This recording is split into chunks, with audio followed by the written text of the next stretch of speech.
Olá, boa noite, como vai? Vai bem? Está no ar pela TV Pantanal, canal 22, emissora do Grupo Gazeta de Comunicação, programa Opinião. Hoje, 15 de agosto de 2023, satisfação em estar de volta com você, para você, até às 8h30, a partir desse instante, programa Opinião. Nesta noite de um dia tenso, um dia que teve apagão, teve uma série de coisas ruins aí acontecendo ao longo do dia, não é? Teve anúncio de reajuste de combustível, amanhã periga você estar indo abastecer nos postos de combustível e ter lá a plaqueta mudada, né, para maior, porque houve um aumento declarado pela Petrobras nas refinarias. Agora, não sei se isso vai ser imediato, mas eu sei que houve o aumento. E geralmente, não é, quando acontece esse anúncio assim, se é para aumentar, eles aumentam imediato. Se é para baixar, eles demoram uma eternidade. Enfim, começa aqui o programa Opinião. Hoje a gente vai falar de um tema que a cada dia que passa, ao menos a mim, deixa muito de cabelo em pé, deixa arrepiado, de verdade mesmo, abrir o coração para vocês aqui, que é a violência contra a mulher, a violência doméstica, especialmente aquela contra a mulher.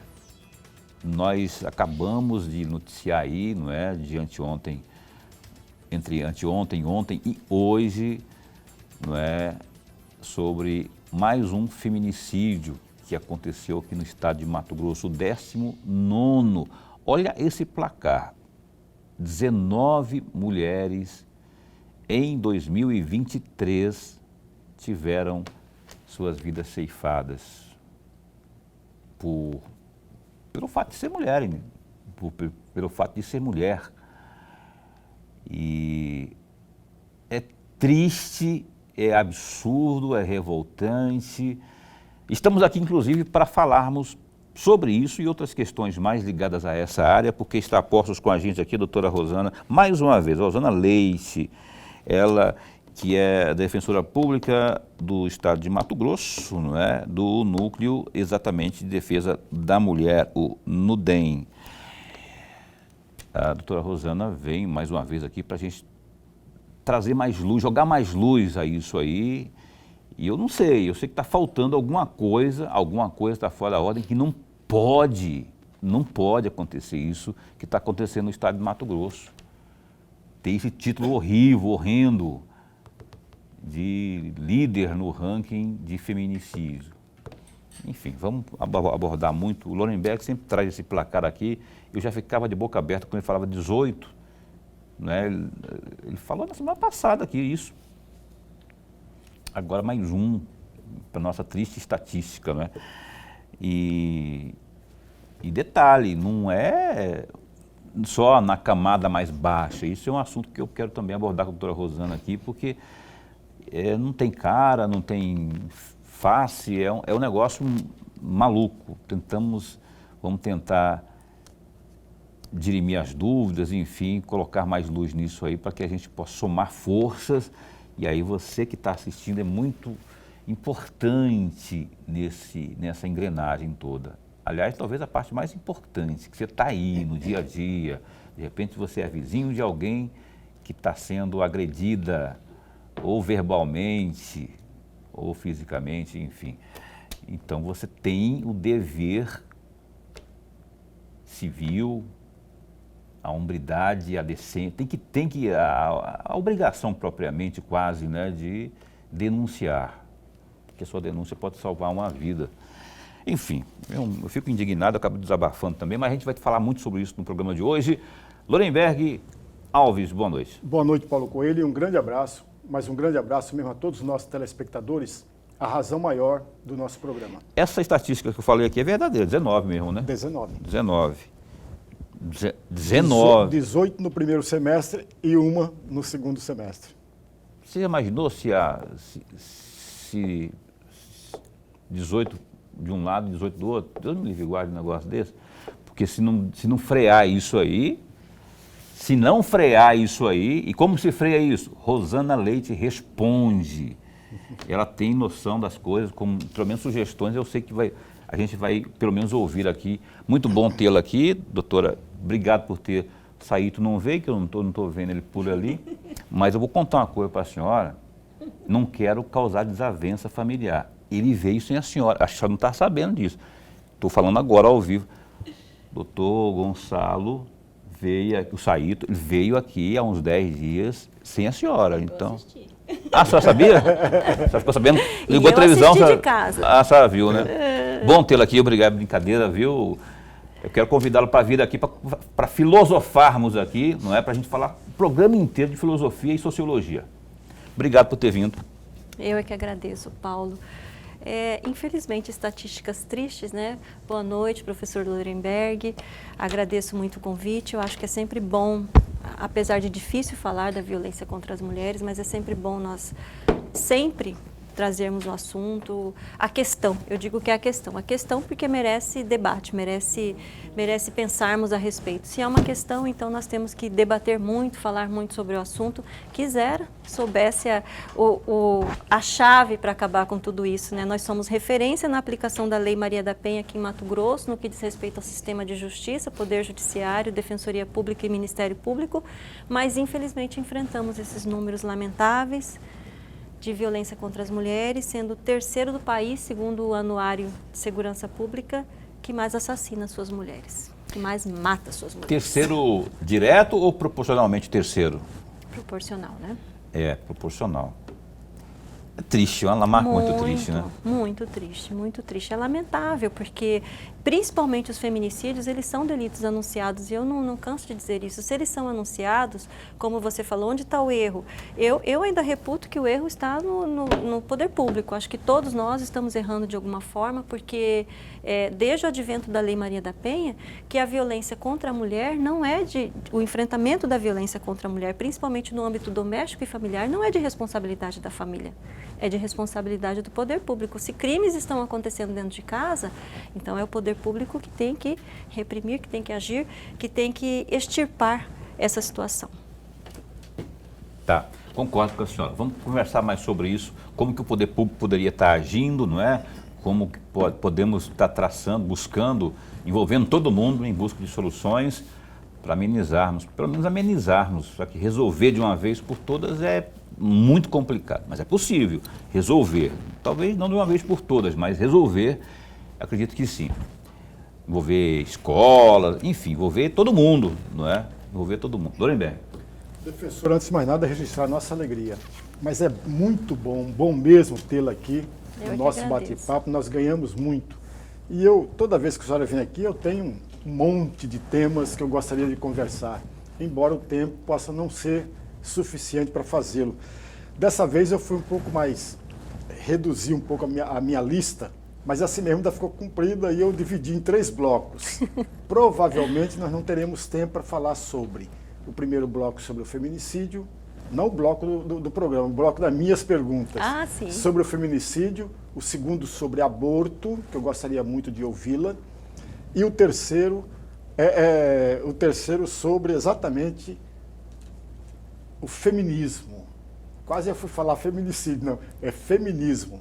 Gostaria muito de conversar com a senhora a respeito desses 3 temas que eu acho importantíssimos. O primeiro deles, defensora, eu tenho aqui um trecho da fala da senhora no dia 9 de novembro de 2018.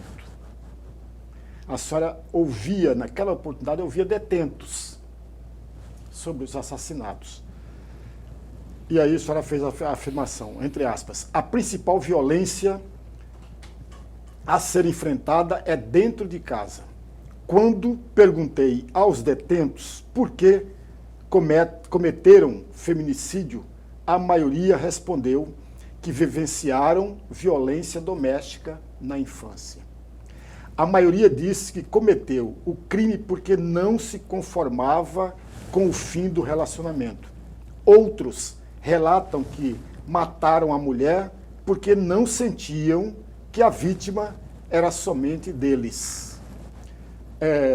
Temiam traição, o porquê a mulher não tinha organizado a casa como eles queriam.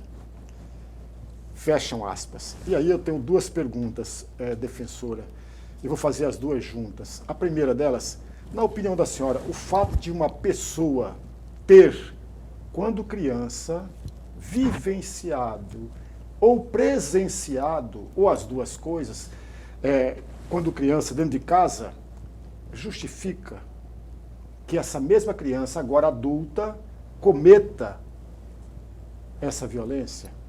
A segunda questão, razões: inconformados com o fim do relacionamento, o não sentir que a mulher era somente dele, a não organização da casa como queria, são razões suficientes para que o ser humano, que é chamado de ser humano, e às vezes eu tenho dúvida disso, são razões suficientes, defensora, para cometerem essas barbaridades todas? Jamais, ou né? não? Jamais, né, professor Lorenberg?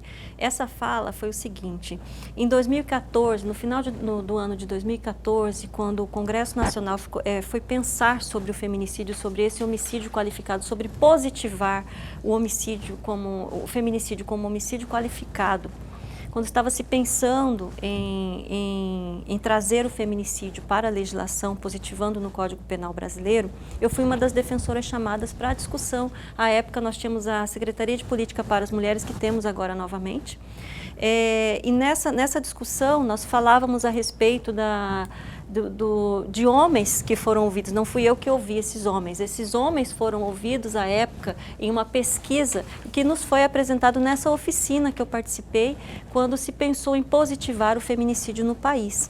E eu participei representando a Defensoria Pública, e essa pesquisa nos foi apresentada e nós ficamos bastante assustadas à época, né? Como a mulher tem sido morta realmente por menosprezo à condição de mulher, por ser mulher. Então, assim que eu tive contato com essa pesquisa que o senhor relatou agora, e também, como defensora pública, eu já visitei muitos presídios, muitas cadeias, e eu sempre perguntei às pessoas em situação prisional, tanto homens quanto mulheres, após tomar conhecimento sobre o fato, sobre aquele crime que eles haviam cometido, sobre o delito, eu sempre perguntei às pessoas como havia sido a infância, eu sempre quis entender um pouquinho sobre essas pessoas que cometem crimes contra a sociedade. E a maioria delas, eu não tenho números, professor Lorenberg, mas a maioria delas sofreu violência doméstica.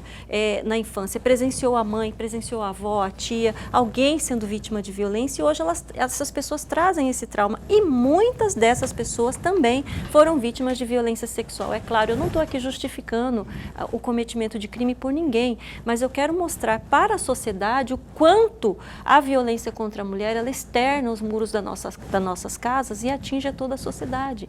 Então isso é importante se falar. O senhor perguntou, será que é autorizado que uma criança que presenciou violência pratique no futuro? Não, jamais. Nós temos que mudar esse contexto dentro da sociedade, quebrar paradigmas. A Lei Maria da Penha, quando ela surgiu há 17 anos atrás, completou 17 anos agora no mês de agosto, no dia 7, ela mudou de fato o contexto da sociedade, quebrou paradigmas, e ela veio, para mim nós temos uma sociedade antes e depois da Lei Maria da Penha, que nós passamos a discutir.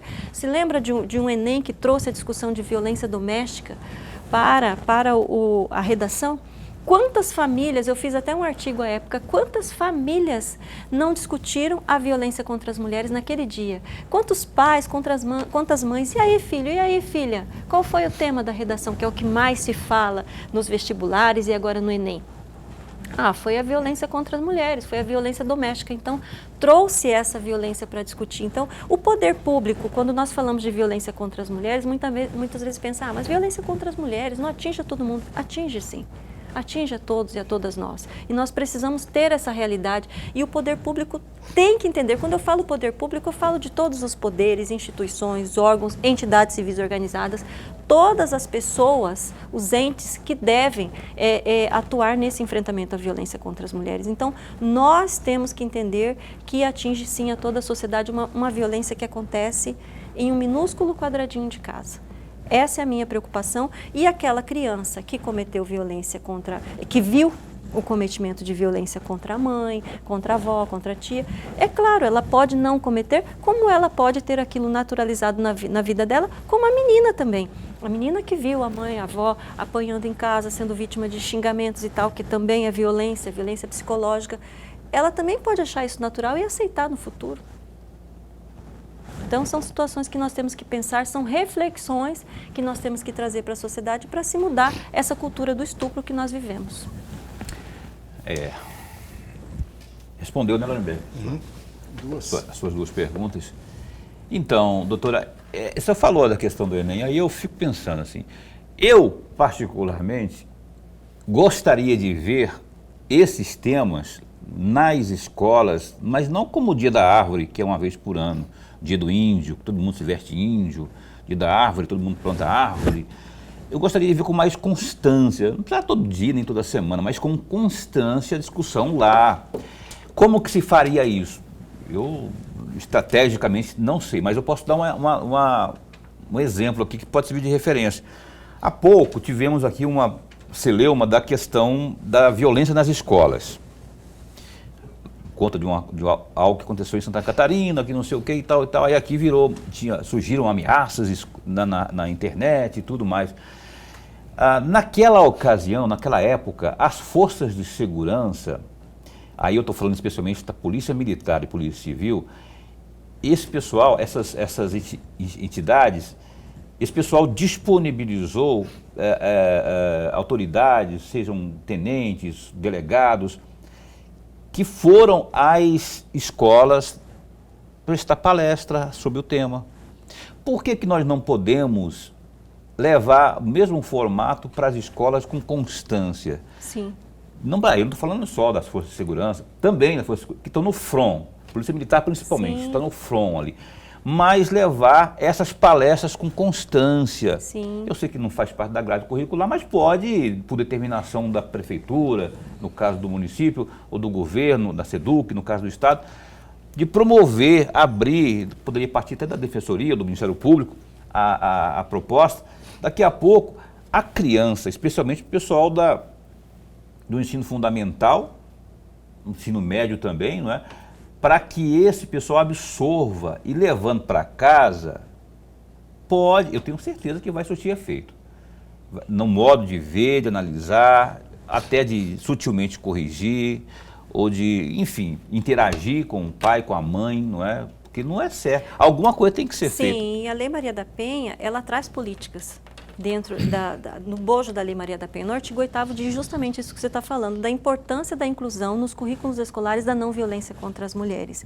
E aí eu rememoro aqui, eu que sou mãe de uma adulta e de um adolescente também, e de 2 adultas e um adolescente, e os meus filhos, as minhas filhas e o meu filho sempre deram aula de Código de Trânsito, que é ensinado nas escolas. Quando nós entramos num comércio, o que nós nos deparamos? Com um Código de Defesa do Consumidor. Sim. Então, nós temos que trabalhar, temos que pensar na vida, assim como nós pensamos no bolso também. Nós temos que pensar da mesma forma. Muito importante que as consumidoras, que os consumidores tenham informações. É necessário, é importante, maravilhoso, mas temos que pensar na vida também, na vida das pessoas. Assim como se ensina o Código de Trânsito nas escolas, andando com meu filho, pequenininho ainda, mãe, não pode passar nem no sinal amarelo, hein, mãe? Não pode passar. Não... Quer dizer, eles ensinam, eles tentam ensinar pais e mães o que eles aprenderam na escola. Isso seria de extrema importância, trabalhar desde a tenra infância, não digo na adolescência não,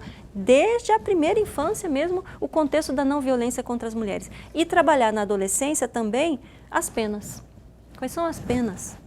Porque as nossas penas, as penas também, as penalidades, porque são pesadas. Pois que eu falo, as penalidades são as consequências pesadas. Máximas. E digo mais, a imprensa tem uma importância nessa divulgação, a mídia toda, mas nós temos que pensar como nós noticiamos.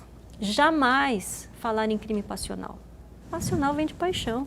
Como? Matar por paixão? Não, jamais. Mata por ódio. Temos que falar de violência contra as mulheres, de feminicídio. Olha, ele matou porque ele estava se sentindo sofrido por amor. Não se mata por amor, jamais. Então, a forma que essa notícia é externada para a sociedade, também nós cometemos o risco do efeito Vetter, daquele efeito de se cometer ainda muito mais violência. Quando a Tatiana Spintzer, aquela advogada, foi jogada do 21º andar, lá em São Paulo, aqui em Cuiabá a ameaça era outra, eu vou te jogar do prédio também. Várias mulheres foram me falar, quer dizer, a forma que foi contada aquela história, a forma que se conta uma história, que se narra uma história de violência, é muito importante. Nós temos que pensar nessa linguagem, para que não se crie, não se plante mais a ideia.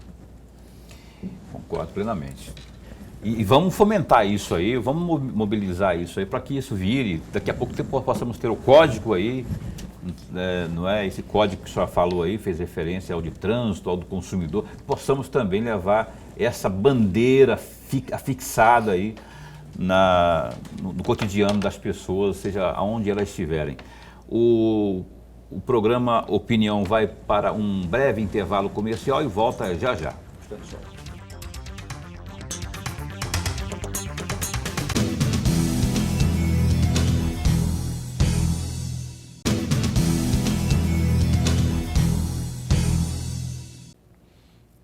Eis que estamos de volta ao vivo, hoje apresentando entrevista com a Rosana Leite, defensora pública, que é do NUDEM, Núcleo de Defesa da Mulher, da nossa Defensoria Pública do Estado de Mato Grosso. Vamos aos destaques agora do Gazeta Digital. É só clicar aí bem rapidão, ó, www.gazetadigital.com.br e se informar. Por exemplo, olha só, o presidente da Assembleia Legislativa de Mato Grosso, o deputado Eduardo Botelho, ele disse que quer uma definição do seu partido para o nome que irá disputar a Prefeitura de Cuiabá até o fim de novembro deste ano. O parlamentar afirmou que sua saída do União ainda não está decidida, ainda não conversou com o governador Mauro Mendes sobre este assunto, mas já disse anteriormente que trabalha com a hipótese de montar sua candidatura em outro partido. O Botelho já declarou que irá concorrer à Prefeitura de Cuiabá em 24, porém seu plano confronta com o projeto do secretário-chefe da Casa Civil, o Fábio Garcia, que é deputado federal que está licenciado. Ele também quer comandar a capital.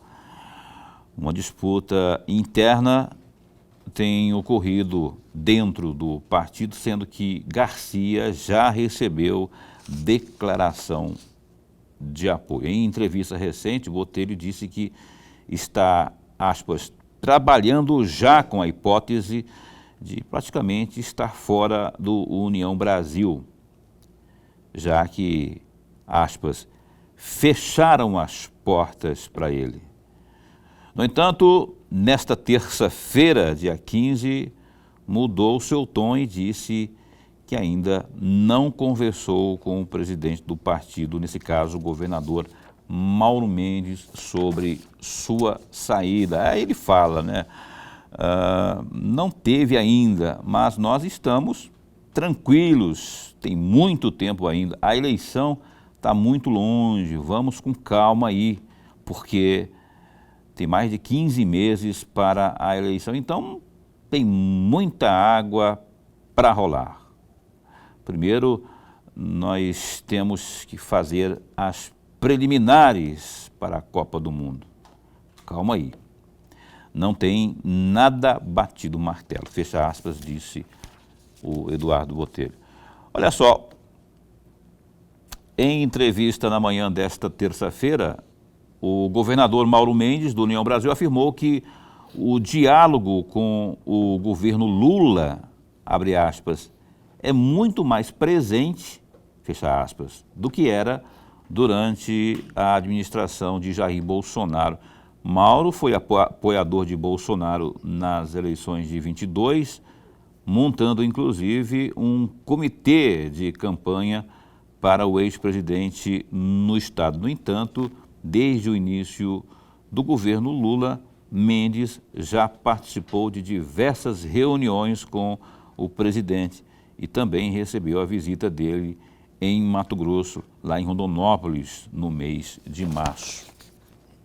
E uma última aí, olha só, o Corpo de Bombeiros abriu nesta terça-feira, dia 15, processo seletivo para a contratação temporária de brigadistas florestais para reforçar aí as ações durante o período proibitivo do uso de fogo em Mato Grosso.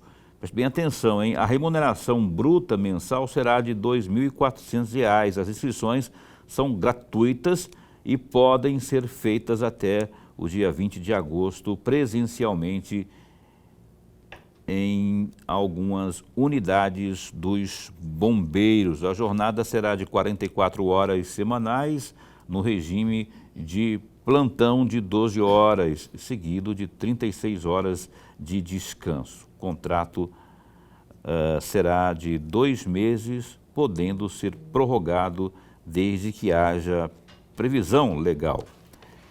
Só acessar aí, ó, é oportunidade para você, inclusive, ajudar nesse combate aí, né, aos focos de incêndio, focos de fogo, ganhar uma graninha também e ajudar a gente vencer, não permitir que batamos recorde negativo mais uma vez nas queimadas. O programa Opinião está aqui entrevistando esta noite a Rosana Leite, doutora Rosana, que está aqui pelo NUDEM, que é o Núcleo de Defesa a Mulher, né, de Defesa da Mulher, da Defensoria Pública. Professor Lorenberg, por favor. Defensora, no site da Defensoria, no dia 15 de junho deste ano, a senhora fez a seguinte afirmação, entre aspas, é entristecedor se deparar com um projeto de lei inconstitucional, tendo em vista que o artigo 22, inciso 1º da Constituição Federal, diz que compete privativamente à União legislar sobre o direito penal. Fecham aspas. E aí eu tenho duas perguntas, defensora, e eu vou fazer, e para o amigo telespectador entender, esse projeto trata-se do projeto de lei 711 deste ano, do deputado estadual Gilberto Catani, que foi aprovado em primeira votação e passou, inclusive, na Comissão Constitucional da Assembleia Legislativa. Duas perguntas, defensora. Na opinião da senhora, trata-se de desconhecimento da Constituição Federal, quando se apresenta um projeto desse e os pares aprovam, desconhecimento da Constituição Federal, ou apenas para continuar atraindo o seu segmento eleitoral? Qual dos dois e por quê? E a segunda questão, na opinião da senhora, corremos o risco, o país corre o risco de ter levado em questionamento já o que diz o Código Penal de 1940, quando colocou o aborto legal, que era aquele do estupro, quando a mulher sofreu um estupro, tem o direito de abortar. Quando corre o risco de vida, tem o direito de abortar. E lá em 2012, o Supremo Tribunal Federal pacificou isso e acrescentou um outro item. Quando a criança, o feto, tem problemas, pode sim também trazer o aborto. Corremos um risco, porque há um crescimento de parlamentares, defensora. Talvez a senhora não tenha enxergado isso, ou eu tenho olhado com um olho muito grande. Há um crescimento de parlamentares defendendo o fim do aborto legal, previsto no Código Penal, repito, e já pacificado pelo Supremo Tribunal Federal. Corremos esse risco ou não? Entendo que nós não corremos esse risco. Eu acho que hoje nós vivemos resquícios de uma tentativa de 2018 a 2022 de extirpar com políticas públicas já alcançadas, que venha garantir os direitos humanos, principalmente os direitos humanos das mulheres. Então eu acho que hoje nós vivemos ainda resquícios de um governo anterior que tentou de todas as formas destruir os direitos humanos no país. Os direitos humanos, nós temos um princípio de que os direitos humanos não podem retroceder. E retroceder, de fato, é caminhar para trás. Quando nós falamos de direitos humanos, nós estamos falando de direitos mínimos que nós, seres humanos, temos. Então, houve essa tentativa. Hoje, inclusive esse projeto, eu acho que é um resquício do governo anterior, mas, de fato, desde 1940 nós temos o aborto legal no país. Quando nós falamos de aborto no país, nós estamos falando do aborto legal. Nós temos também, professor Lorenberg, um estatuto que tramita no Congresso Nacional, que é o Estatuto do Nascituro, que é um estatuto que vem na tentativa de retirar o aborto legal do país e fazer mais com que a mulher que foi vítima de um estupro venha conviver no futuro com o seu agressor. Eu acho que isso, de fato, são homens que decidem sobre corpos de mulheres, são homens que vêm decidir a vida da mulher. E eu firmo mais uma vez, se nós somos aproximadamente 52,9% da sociedade de mulheres e temos 12%, no máximo 13%, com mandatos eletivos, todas as vezes que forem discutir direitos das mulheres, já que não somos maioria nas câmaras, no Senado, na Câmara Federal, no Senado e nas assembleias, nas câmaras municipais, o movimento de mulheres tem que ser chamado. Tem que ser chamado em audiência pública, nós temos que ouvir as mulheres, porque se não somos maioria lá dentro, quem tem que decidir sobre o corpo das mulheres são as mulheres. Somos nós que temos que decidir. Então, leis como essa acabam sendo aprovadas e pelo que eu vi, essa, infelizmente, foi a toque de caixa, foi passando de uma forma que não houve um questionamento quanto a uma lei que, de fato, é inconstitucional e que vem a punir, mais uma vez, as mulheres. É claro que não teria como passar, porque é uma lei inconstitucional. No futuro, será questionada. Para se mudar a situação do aborto legal no país, tem que mudar o Código Penal. E não é por Mato Grosso, não é por outro estado qualquer que nós vamos conseguir mudar o Código Penal. Okay. Eu não conheço ipsiliteris a lei do Catani. Eu não vou nem adentrar nesse assunto, nem dar sequência em termos de opinião nesse assunto. Doutora, entretanto, contudo, todavia, eu tenho uma preocupação enorme com o que o Lorenberg levantou, que a senhora complementou. Porque esse negócio, nós não estamos falando de direito do corpo da mulher. No meu ponto de vista, estamos falando de vida. Estamos falando de vida. Esse negócio de naturalizar o aborto, exceto aquilo que está previsto na legislação, como já foi colocado aqui, isso para mim é de arrepiar. Por quê? Porque o que eu sempre escutei falar do Catani ou de quem quer que seja de direita, do governo que passou, era essa preocupação de não naturalizar o aborto. Estamos descontando aqui a questão que está tida como legal, que é a questão da má formação, do estupro. Mas agora, inclusive, se fala na atual gestão de tornar o aborto como caso de saúde pública. E aí vem o segmento feminista, que o Lorenberg, que a gente vai estar abordando aqui, com esse negócio, meu corpo, minhas regras. Eu não tenho a menor dúvida disso, que cada mulher tem a sua autonomia sobre o seu corpo, mas eu estou batendo numa tecla, pelo que eu entendo, que estamos falando de vida. É um ser vivo. Estamos falando de se naturalizar ou não, tirar. Você viu como, você que está assistindo, já viu como que é o procedimento do aborto? O cara enfia uma agulha, é a coisa mais horrível do mundo. Não tem como ficar arrepiado e não se indignar quando você vê isso. E alguém defender isso. Isso para mim é horrendo, para mim. Não vou respeitar quem tem opinião diferente. O que eu não concordo é que isso deva ser abordado como uma questão de meu corpo, minhas regras. Estamos falando de vida, estamos falando de vida. Se isso virar questão de saúde pública daqui a pouco, qualquer argumento, qualquer mulher que acha que fez besteira, ela vai lá, se arrepende, e isso não sei se é porque eu sou cristão, não sei.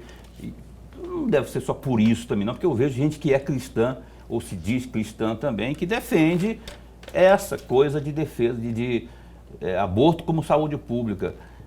Agora, eu compreendo que está na Constituição são as ressalvas, né? Agora, estão querendo naturalizar como um geralzão, assim, aí vai virar bagunça e não dá, é uma vida que está ali dentro se vem um governo defender isso, transformar isso em casa de saúde pública, para mim esse governo faz parte do problema. O problema é muito mais amplo do que isso aí, não é? Então, é só para deixar uma opinião, o programa chama-se Opinião, se eu não puder dar a minha opinião também, não é? Agora, eu respeito, não sei não sei ipsilitris o que tem no projeto Catani. A Assembleia Legislativa tem o setor lá que cuida das leis lá, Constituição e Justiça. A sua... Comissão de Constituição e Justiça. A Procuradoria, eu queria dizer. Procuradoria. Tem a Procuradoria que depois de votado, né, para avaliar a constitucionalidade, depois de passar por CCJ, se foi aprovado, né? Então, eu só queria deixar esse registro aqui, porque vida, para mim, é vida e não se discute. E eu queria deixar outro registro. Quando nós falamos de aborto aqui, nós estamos falando do aborto legal, Paulo. Da Constituição. E eu acho que Código Penal, né? E eu acho não, vocês acompanharam comigo. Eu acho que 2021, é isso? 2021, a jovem no Espírito Santo, de 11 anos, que foi estuprada e que tinha direito ao aborto legal. Ela teve que andar quantos quilômetros? Ela teve que sair de Recife, me parece, para passar pelo procedimento em outro estado. É isso que vem acontecendo, não está se respeitando nem o aborto legal, Paulo. Então essa é a nossa preocupação. Se uma menina de 11 anos, ela não teve direito ao aborto legal, sendo que ela foi estuprada, com toda certeza ela foi estuprada, eu não tenho qualquer dúvida, eu acho que aqui nós não temos dúvida. Então, o que está se acontecendo hoje é que a mulher não está tendo direito ao próprio aborto legal. Existem narrativas de mulheres que foram estupradas, outras com fetos anencéfalos, que têm que andar mais de 1.000 quilômetros para realizar um procedimento que o Código Penal autoriza desde 1940 e desde 2012 com o feto anencéfalo. Então, eu acho que nós temos que refletir muito mais sobre o corpo da mulher. A mulher, de fato, tem que ser dona do seu corpo, como o homem é dono do corpo dele, né? Cada um realmente pensar e esse pensamento sobre o corpo foi lá da década de 50 com o livro O Segundo Sexo de Simone de Beauvoir e que trouxe o boom. Poxa, mas o que elas querem? Elas querem agora pensar sobre o corpo. Primeiro elas lutaram pelo direito ao voto, agora estão lutando pelo direito ao corpo? Sim. Nós precisamos tratar sobre o nosso corpo e nem o que já está consagrado há tanto tempo tem sido respeitado. É isso que nós falamos hoje em dia, sobre o aborto legal, que está correndo um risco no país com alguns projetos de lei. Eu, sinceramente, acho que o aborto legal permanecerá no país. Eu acho que o Estatuto do Nascituro, vou ser bem esperançosa, que o Estatuto do Nascituro que faz com que a mulher conviva com o seu agressor de violência sexual no futuro, que ela faça uma escolha se ela sofreu violência sexual, foi vítima de Isso diz o Estatuto do Nascituro, que ela foi vítima de violência sexual, ficou grávida, ela deve escolher se ela quer continuar com a gravidez da seguinte forma: continua com a gravidez até o final, será obrigatório. E no final ela vai falar se ela quer ficar com a criança ou se ela vai entregar o seu filho para doação. Se ela quiser ficar com a criança, no futuro também o homem pode conviver com a criança. Isso diz o Estatuto do Nascituro. Quer dizer, um desrespeito tamanho com o corpo das mulheres e com todas as mulheres. Tá, eu entendi perfeitamente o que a senhora quis dizer, concordo em grande parte do que a senhora falou, discordo de outras, continuo achando que a defesa do corpo da mulher tem que ser realmente respeitada. Temos que respeitar, sim, como respeita-se os homens, né? Não tem o que discutir. Eu estou falando da vida ali.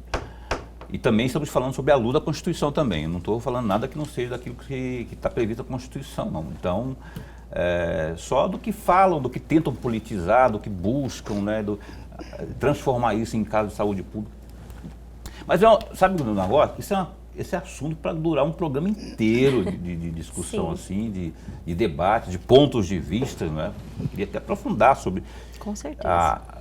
essas questões, mas a gente não vai ter mais tempo. Tem outras questões para falar aqui com a doutora Rosana, porque ela tem muito a contribuir com esse programa e com essa causa no combate à violência contra a mulher. O Opinião vai para o intervalo comercial e volta já já.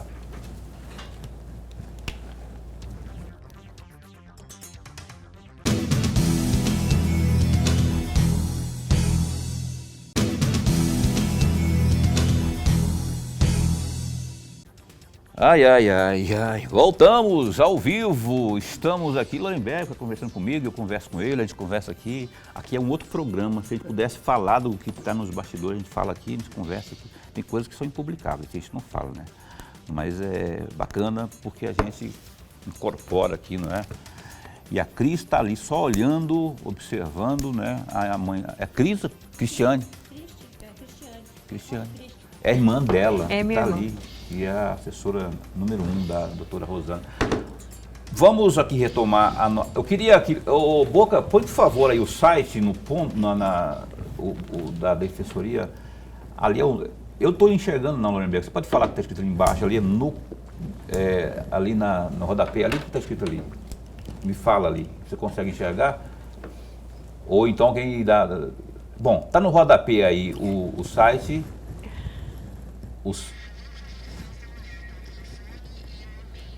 o e-mail está ali e o telefone também está ali, lá do Núcleo de Defesa da Mulher.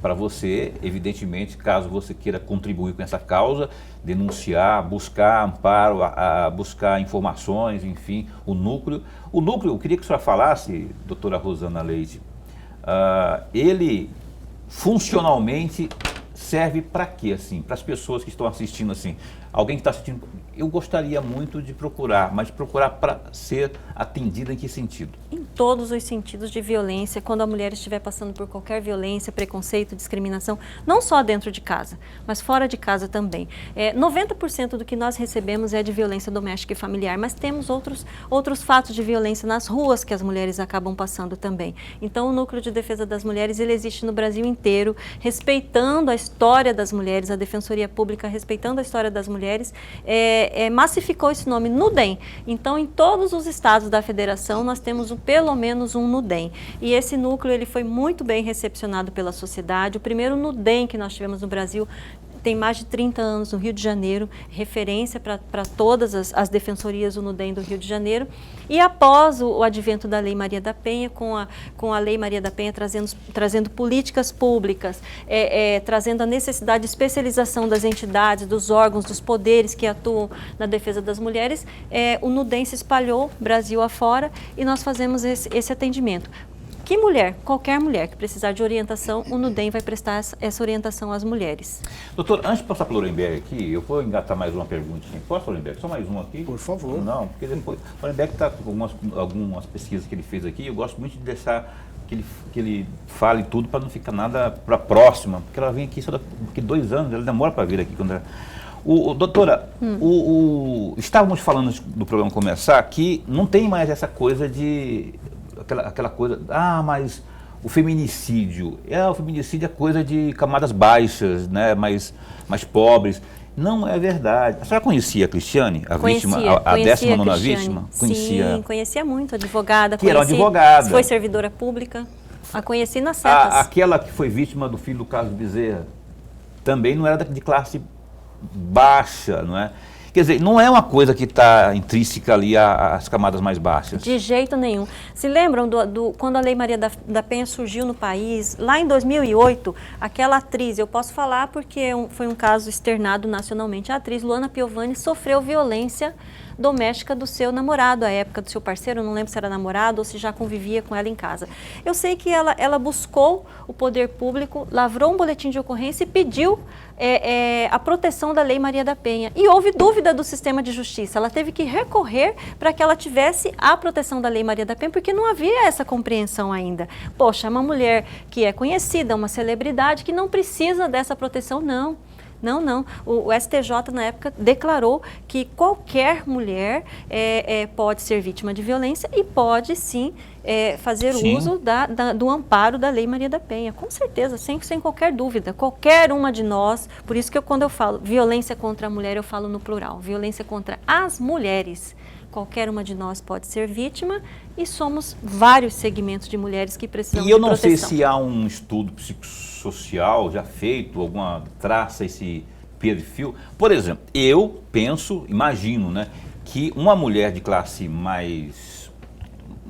média, por exemplo, ou de classe alta, ela teria mais vergonha de manifestar isso para questão de status ou não. Tem alguns estudos nesse sentido, tem algumas pesquisas, eu não tenho de cabeça nesse sentido, mas realmente a mulher da classe média, ela muitas vezes ela pensa antes de lavrar um boletim de ocorrência muito mais que uma mulher da classe alta e uma mulher que seja menos abastada. Por que ela pensa? Porque ela vive naquela situação de buscar ainda, buscar um espaço ao sol, um lugar ao sol. Segundo a pesquisa disse isso. Então, como ela vive ainda essa busca por ela ser da classe média, a vergonha acaba ainda sendo maior. E ele acaba não registrando o boletim de ocorrência. Muitas vezes, mas esse contexto também tem mudado. A Lei Maria da Penha tem se mostrado esse amparo para todas as mulheres, tem deixado de ser vergonha. A vergonha maior é ficar com o agressor. Então, esses estigmas estão sendo retirados e as mulheres estão buscando muito mais de qualquer classe. Verdade. Professor Lorenberg. Defensora, mais uma vez eu vou aqui apelar para um trecho de um artigo que a senhora escreveu. Aliás, quando eu li esse artigo no ano que passou, eu falei, olha, encontrei alguém que gosta da mesma poetisa que eu gosto bastante. Que é? Eu estou falando exatamente da Flor Bela. Flor Bela Espanca. Exatamente, uma portuguesa do século XIX, simplesmente fantástica. A senhora escreveu um trecho, entre aspas, não se denominou feminista, o que é totalmente compreensível pela época em que viveu. Sim. Todavia, é certo que não se curvou à sociedade à época machista, narrando a história que oportunizou voz a muitas mulheres sofridas por preconceitos sexistas. Tratou de temas considerados imorais para a época, que é o século XIX, Sim. Tais como a sexualidade feminina e a lesbianidade, o direito ao corpo por elas e a liberdade. Fecham aspas. Gostaria muito de ouvir um comentário da senhora a respeito. Sim, muitas mulheres. E fiquei muito feliz de gostar da mesma poetisa que eu. Sim, Raimundo Fagner musicou, né? Um de seus poemas. A qual do músico? O senhor não está confundindo com a Canteiros? Canteiros era da... Será que eu estou confundindo? Acho que não, Canteiros, né? Deixemos de coisa, cuidemos da vida, né? Não. Porque o Fagner, então, fez dessa outra também, que é da Flor Bela Espanca, sim, eu tenho quase certeza que ele musicou um poema dela. Então, não vamos ficar discutindo também aqui, não, porque eu curto muito Fagner e eu conheço muito da discografia dele. Sim. Então, muitas mulheres à época não se declararam feministas, até porque o feminismo não era bem conhecido, não se sabia que se tratava de um movimento político, de um movimento que de fato vem garantir essa igualdade, a igualdade material que nós tanto buscamos, né, a equidade. Então, não se havia essa compreensão ainda do que era o feminismo. Tivemos vários movimentos feministas à época, inclusive o sufrágio, né, o direito pelo sufrágio, que foi a primeira seara que o feminismo tratou, foi justamente sobre o sufrágio feminino. Então esse foi conhecido como feminismo bem comportado, mas logo adiante, quando se falou do corpo, que o corpo da mulher não é público e nem deve ser, o corpo é dela, então quando se passou a tratar do corpo, houve, professor Lorenberg, aquelas falas de queimaram os sutiãs, quer dizer, as mulheres deixaram de ser quem eram, mostraram quem são agora, então elas querem muito mais. Então houve esse estigma contra o feminismo. há uma certa até discriminação contra o ser feminista. Quem é feminista? Por que você se denomina feminista? Hoje eu acho muito importante se denominar feminista, se autodenominar feminista, porque nós estamos falando de um movimento que realmente vem buscar a igualdade que nós queremos. Então, mas naquela época não. Então, muitas atitudes de Flor Bela Espanca, que eu quis dizer nesse artigo, ela, apesar dela não ter se denominado feminista, mas as atitudes dela eram de encontro ao feminismo e, de fato, o feminismo que nós buscamos e até muito à luz do nosso tempo até hoje. Então, foi justamente isso que eu trouxe e que nós trazemos até hoje. Quantas mulheres dizem o seguinte, não sou feminista, sou feminina? Quantas vezes nós ouvimos isso, né? E sem pensar que através dos movimentos feministas, do movimento de mulheres, hoje nós temos a positivação de tantas leis importantes em prol dos direitos humanos das mulheres, tal como os crimes contra a dignidade sexual. Pois é. O que eu estava pensando aqui, acho que era a música, que era o trecho de Cecília Meirelles, que dizia assim, ainda sou bem moço, para tanta tristeza, deixemos de coisa, cuidemos da vida, que o Fagner gravou na música Canteiros. E eu não estou lembrando a música. E essa que você falou, eu não estou lembrado também aqui. Doutora, eu tenho que encerrar o programa já. Tem um absurdo do machismo que é aquela coisa só. Mas ela foi violentada porque também, Lorenberg, com essa sainha curta, com essa mini blusa, ela quer o quê? É o que eu mais escuto de gente argumentando, cara, mas a mulher veste o que ela quiser, ela faz o que ela quiser, o lugar dela é onde ela quiser. Veste e se comporta como ela quiser. Não quer dizer que você tem que, porque se achou provocado, ir lá cometer um crime. Isso acontece com muita frequência nos casos que a senhora... Muito. É a cultura do estupro, né? E justamente o que nós falamos. Hoje é impossível, não se pode, mas é inconstitucional, na verdade, a tese da legítima defesa da honra, que também é uma cultura do estupro, uma cultura a legítima defesa da honra, ela legitima o assassinato da mulher. É uma autorização para se matar. Então, a cultura do estupro, ela vem em frases como essa, em máximas como essa. Mas como? Ela estava na rua bebendo? Ela estava essa hora.